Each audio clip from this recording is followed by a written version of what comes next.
The rain pelted against the floor-to-ceiling windows of the Manhattan penthouse as Marcus Blackwell stood in his home office, phone pressed to his ear. Another deal, another acquisition, another step toward expanding his empire. At 38, he had built Blackwell Industries from nothing into a multinational corporation worth billions. Success had come at a price: long hours, failed relationships, and a growing emptiness that no amount of money could fill. "Sir?" The soft voice behind him belonged to Elena Rodriguez, the nanny he had hired 3 months ago to care for his 5-year-old daughter, Sophia. Marcus had barely interviewed her himself, leaving such mundane tasks to his assistant. All he knew was that she came highly recommended despite charging far less than the other candidates. Marcus held up a finger, finishing his call before turning around. Elena stood in the doorway, her simple cardigan and worn jeans a stark contrast to the opulent surroundings. Her dark hair was pulled back in a practical ponytail, and her gentle brown eyes held a patience that Marcus had rarely encountered in his cutthroat world. "What is it?" he asked, his tone clipped. He had another conference call in 10 minutes. "I'm sorry to disturb you, Mr. Blackwell, but Sophia is having trouble sleeping again. The storm is frightening her, and she's asking for you." Marcus glanced at his Rolex. It was past 9 o'clock, well beyond his daughter's bedtime. Since his wife Catherine's death in a car accident 2 years ago, Sophia had struggled with nightmares and separation anxiety. The parade of nannies who had come and gone before Elena had all complained about the child's difficult behavior. "Can't you handle it? That's what I pay you for." Elena's expression didn't change, though something flickered in her eyes. "Of course, sir. I just thought, perhaps tonight you might want to tuck her in yourself." Marcus felt a familiar pang of guilt. He knew he should spend more time with Sophia, but work demanded his attention. The board meeting tomorrow would determine the future of a major acquisition, and he couldn't afford distractions. "Just do whatever you usually do," he said, turning back to his computer screen. Elena nodded quietly and disappeared down the hallway. Marcus tried to focus on the financial reports spread across his desk, but found himself distracted by the sound of Elena's voice drifting from Sophia's room. She was speaking in Spanish, her words soft and melodic. Then, she began to sing. The melody stopped Marcus cold. It was hauntingly beautiful, a gentle lullaby that seemed to wrap around his heart like a warm embrace. But it wasn't just any song, it was achingly familiar. As Elena's voice rose and fell with the ancient melody, memories long buried began to surface. Marcus was 5 years old again, lying in a narrow bed in a cramped apartment that smelled of cooking oil and dreams deferred. His mother, Isabella, sat beside him, her calloused hands smoothed against his fevered forehead as she sang the same melody. Her voice had been different, rougher from long hours working in the factory, but the love in it had been infinite.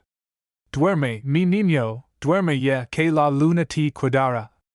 The words came back to him now, though Elena sang them in a slightly different rhythm.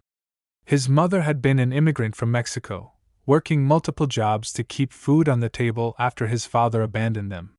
She would sing this lullaby every night, no matter how exhausted she was, no matter how many hours she had worked. Marcus rose from his chair as if in a trance, following the sound of Elena's voice. He found himself standing outside Sophia's door, watching through the crack as the young nanny sat beside his daughter's bed. In the soft lamplight, Elena's face was transformed with tenderness as she brushed Sophia's blonde hair away. Elena looked surprised by the intensity of his question. "As I told Sophia, it was passed down in my family. My grandmother sang it to my mother, and my mother sang it to me.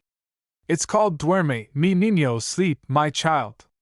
Many Mexican families know versions of it." Marcus leaned against the doorframe, feeling suddenly unsteady. "My mother used to sing that song to me." Understanding dawned in Elena's eyes. "Your mother was Mexican?" "Isabella Morales." The name felt foreign on his tongue after so many years of burying his past. "She died when I was 12. Cancer. After that, I went to live with my aunt in Connecticut, and she preferred that I forget where I came from. Said it would be easier for me to succeed if I focused on being American." Elena's expression softened with compassion. I'm so sorry for your loss. And I'm sorry that you felt you had to leave that part of yourself behind. Marcus looked past Elena to where Sophia slept peacefully, her small face serene in the lamplight. I haven't thought about that song in decades. But hearing you sing it, it was like she was in the room again. They moved away from Sophia's door, settling in the living room where the rain continued its steady percussion against the windows. Marcus found himself telling Elena things he hadn't shared with anyone. How his mother had worked herself to death trying to provide for him, how she had dreamed of him going to college and making something of himself, how he had achieved everything she had wanted for him but lost himself in the process. She would be proud of you, Elena said quietly. You've built an incredible life, provided security for your daughter. But I've forgotten how to be present for that daughter, Marcus admitted. Just like I forgot the songs my mother sang, the language she spoke, the dreams she had that didn't involve money or status. Elena was quiet for a moment, then said, It's never too late to remember, Mr. Blackwell. And it's never too late to share those memories with Sophia. She's half Mexican through you, even if she doesn't know it yet. That's part of her heritage too. Over the following weeks, something shifted in the Blackwell household. Marcus began arriving home earlier, often finding Elena and Sophia in the kitchen where Elena would be teaching his daughter simple Spanish words while they prepared dinner together. He started joining them, surprising himself by remembering more of his mother's language than he had expected. Elena shared stories of her own family, how her parents had sacrificed to send her to school, how she had become a teacher before circumstances forced her to take nanny positions to support her aging mother.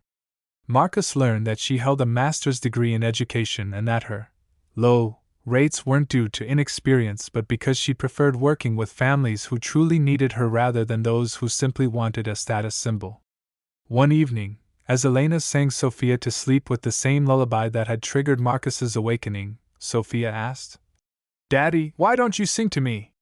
Marcus looked helplessly at Elena, who nodded encouragingly. I used to know that song when I was little. My mama sang it to me. Your mama? But I thought Grandma Catherine was your mama. Marcus realized that his daughter had only known Catherine's wealthy, proper family. She had no idea of his humble beginnings or the woman who had shaped his earliest years. I had another mama before Grandma Catherine became my family, Marcus explained carefully. Her name was Isabella, and she would have loved you very much. What happened to her?